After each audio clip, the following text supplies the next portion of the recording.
Hi guys, it's Gerald Porschman here.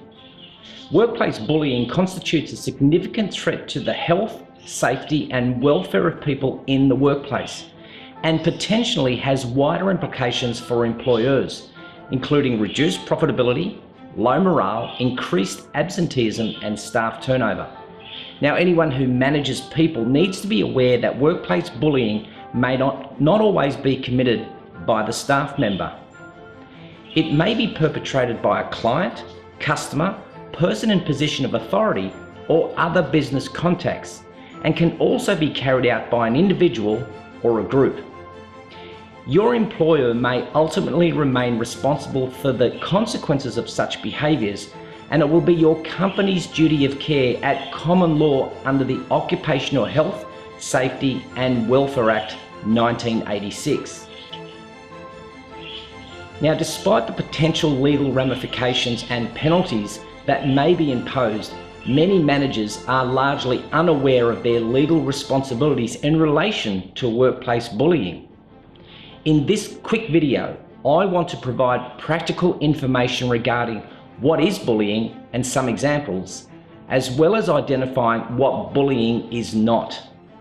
I strongly recommend that professional advice be sought in relation to workplace bullying issues, and the content of this practical guide is for general information only and not intended to be used in substitution of professional advice. Workplace bullying means any behaviour that is repeated, systematic and directed towards an employee or group of employees that a reasonable person having regard to the circumstances would expect to victimise, humiliate, undermine or threaten, and which creates a risk to health and safety. Repeated refers to the persistent or ongoing nature of the behaviour and can refer to a range of different types of behaviour over time. Systematic refers to having, showing or involving a method or plan. Whether the behaviour is systematic or not will depend on an analysis of the circumstances of each individual case, with this general guide in mind.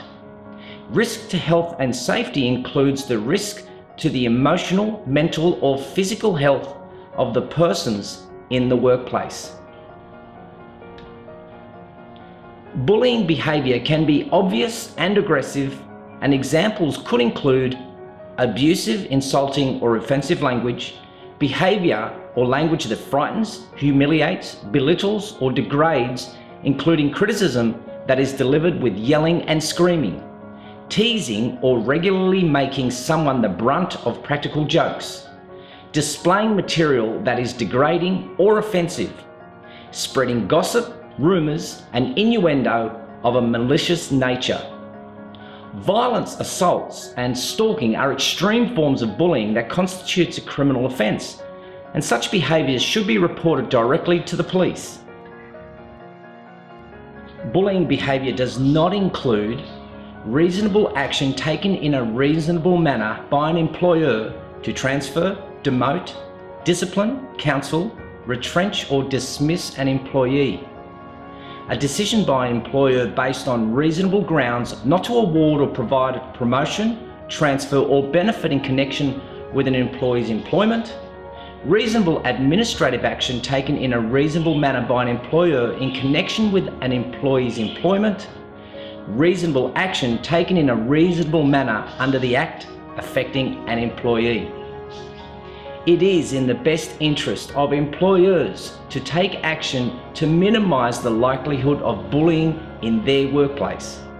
As stated earlier, left unmanaged, it can severely affect efficiency, productivity and profitability through increased absenteeism, staff turnover and morale. However, it needs to be recognised that sometimes staff may fear retribution from the bully or bullies if they report grievances and cooperate with inquiries.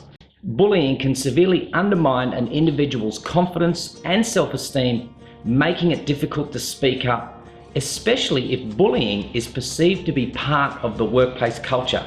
They may fear speaking out will compromise their future opportunities and well-being at work, particularly when others in the workplace are reluctant to support them. It is important, therefore, that you as a supervisor or manager promote a clear message that bullying is unacceptable in the workplace.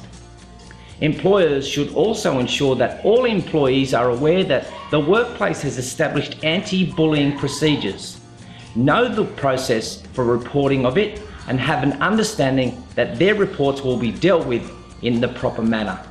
Remember, even if a person does not make a complaint about workplace bullying, they may still be offended or adversely affected by the behaviour, and therefore the behaviour may still be unacceptable.